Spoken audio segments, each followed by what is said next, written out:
అందరికీ నమస్తే అండి. ఇప్పుడే నేను గవర్నమెంట్ హాస్పిటల్‌లో ఒక పాపకి బ్లడ్ కావాలంటే డొనేట్ చేద్దామని వెళ్ళాను. వెళితే అక్కడ విచిత్రమైన పరిస్థితి నాకు ఒకటి ఎదురైంది.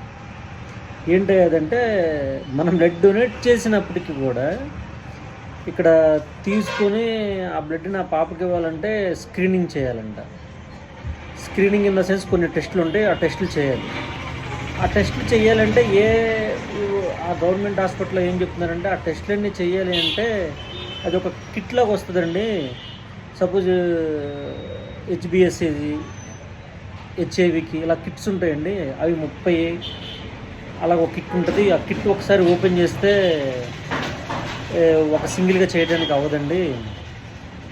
30 బ్యాగులు ఉంటేనో, కనీసం ఒక 20 బ్యాగులు ఉంటేనో చేయడానికి అవుద్దండి. ఇవి సింగిల్ స్ట్రిప్స్ రావట్లేదండి అని చెప్తున్నారు. ఒక పక్క చూస్తే ఆ పాపకి ఇప్పుడు బ్లడ్ ఎక్కించాలంటున్నారు. ఇక్కడ చూస్తేనేమో మన బ్లడ్ బ్యాంక్లో నిల్ స్టోరేజ్ ఉంది. మళ్ళంటూ ఇద్దామంటే ఇస్తే అది తీసుకుని ప్రాసెస్ చేయడానికి వాడు ఎంత ఒకవేళ మీరు వారం రోజులు పట్టవచ్చు, 10 డేస్ పట్టవచ్చు, 15 డేస్ పట్టవచ్చు అండి. మీరు ఇచ్చిన కనీసం కొన్ని సర్టన్ క్వాంటిటీ బ్యాగ్స్ ఉంటేనే పని అవుద్దండి అంటున్నారు. నాకు అసలు ఇది ఏ విధంగా మాట్లాడాలో, ఏం చెప్పాలో నాకు అర్థం కావట్లేదు. వాళ్ళు చెప్పిన ఇంకో పాయింట్ ఏంటంటే, ఇక్కడ మనం ఎంత చెప్పినా అండి బ్లడ్ డొనేట్ చేయట్లేదండి. ఇక్కడ కనీసం బ్లడ్ ఒక 120 బ్యాగులు పర్ మంత్ రిక్వైర్మెంట్ పడుతుందంట. Sickle cell anaemia, pregnant womens, రకరకాల కారణాల దృష్ట్యా.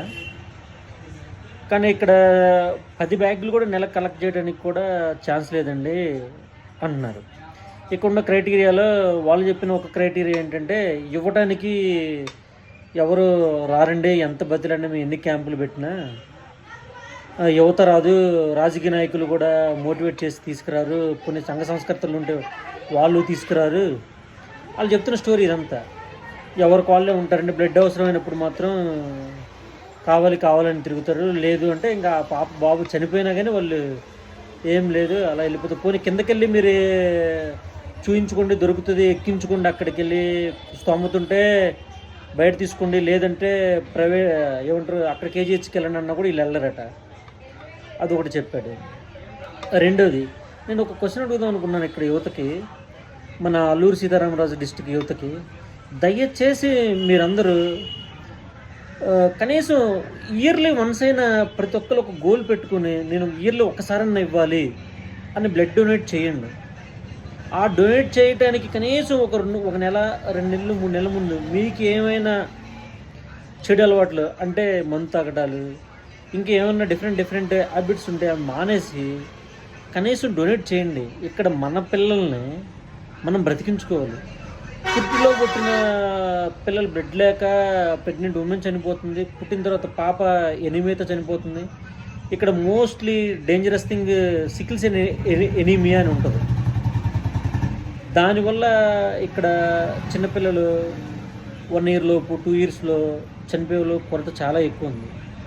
దయచేసి నేను అల్లూరు సీతారామరాజు డిస్టిక్ ఉన్న ప్రజలకి, అధికారులకి, నాలాంటి సోదరులందరికీ నేను తెలియజేయాలనుకున్నది ఏంటంటే, దయచేసి మీరు బ్లడ్ డొనేట్ చేయండి. ఏం కాదు, నేను ప్రతి 6 నెలలకు ఒకసారి లేదా 1 yearకి ఒకసారి పక్కగా నాకు ఎక్కడ అయితే అక్కడ నేను అలా ఇస్తూనే ఉంటాను.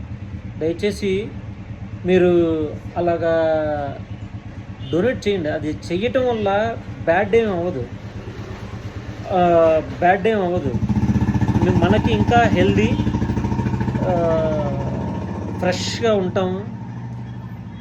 బాడీలో కూడా ఫ్రెష్ సెల్స్ వస్తాయి, అంతా బాగుంటుంది. దయచేసి మీరు అందరూ కూడా డొనేట్ చేయండి.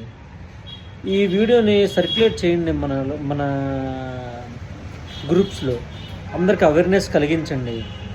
ఇక్కడ రెడ్ క్రాస్ సంస్థ ఉంది. ఇంతకుముందు సుమిత్ర గారు ఉన్నప్పుడు బాగా జరిగింది. సబ్ కలెక్టర్ గారు, ఐ థింక్ ప్రాజెక్ట్ ఆఫీసర్ గారు సంథింగ్, క్యాడర్ మర్చిపోయాను. అప్పుడు ఉన్నప్పుడు బాగా రెడ్ క్రాస్ ద్వారా జరిగింది. మేము కూడా 2-3 సార్లు రెడ్ క్రాస్ ద్వారా డొనేట్ చేయడం కూడా జరిగింది. సో ఇప్పుడు దాన్ని వాళ్ళు తిరుగుతున్నారు. దానికి అంత ప్రోత్సాహం గవర్నమెంట్ నుంచి లేదని చెప్తున్నారు వాళ్ళకి. ప్లస్ వాళ్ళు తిరుగుతున్నారు, కానీ అయినా కానీ వాళ్ళు కలెక్ట్ అవ్వట్లేదు. దయచేసి మన చదువుకున్న వాళ్ళైనా ఇక్కడ బోల్డన్ని కాలేజెస్ ఉన్నాయి. Degree colleges, intermediate college. After ఇప్పుడు 18 సంవత్సరాలు దాటిన వాళ్ళు ఇంటర్మీడియట్లో కూడా అక్కడక్కడ ఉంటారు. డిగ్రీ కాలేజీ ఇలాంటి చోట స్టూడెంట్స్ అందరిని గ్యాదర్ చేసి 1 ఇయర్కి ఒకసారి వాడికి ఒక డేట్ తీసుకుని ఆ డేట్లో కలెక్ట్ చేసుకునేలాగా మనం ప్రయత్నం జరగాలి. నేను ఈరోజు 3 గంటల నుంచి తిరుగుతున్నాను. ఆ మెయిన్ హాస్పిటల్కి వెళ్ళాను, కొత్త హాస్పిటల్కి. అక్కడ చెప్పారు అదేంటి ఇలాగ అవుతుందంటే, ఎందుకంటే నేను డిఎంఎల్టీ చేసి ఉన్నాను, ఎంఎల్టీ చేసి ఉన్నాను. నాకు తెలుసు ఆ ప్రాసెస్ ఏంటి, క్రాస్ మ్యాచింగ్ ఎలా చేయాలి, లేకపోతే ఏమేమి టెస్టులు చేయాలి. ఇప్పుడు హెచ్ఐవి చేయాలన్నా, హెచ్బిఎస్ఏజీ చేయాలన్నా, హెచ్సివి చేయాలన్నా ఇవన్నీ ఏంటంటే జనరల్గా ఇవి సింగిల్ స్ట్రిప్స్ ఉంటే ఈజీగా అయిపోద్ది. జస్ట్ 1 అవర్లో ఈ స్క్రీనింగ్ అంతా అయిపోద్ది. కానీ ఇక్కడ వచ్చిన సమస్య ఏంటంటే ఇది గ్రూప్గా చేయాలి, బల్క్గా చేయాలి. వాళ్ళ దగ్గర ఈ టెస్ట్ కిట్స్ ఇలా గ్రూప్గా చేయడానికే పాసిబిలిటీ ఉందని చెప్తున్నారు.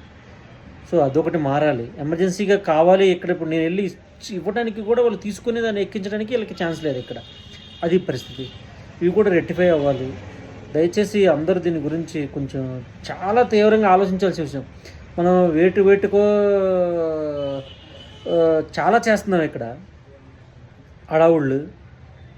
ఇది నిజంగా మనందరికీ ఉపయోగపడేది. భవిష్యత్తులో పిల్లల్ని ఇక్కడ మనం సంరక్షించుకోవాలి అంటే ఖచ్చితంగా మనం బ్లడ్ డొనేట్ చేయాలి.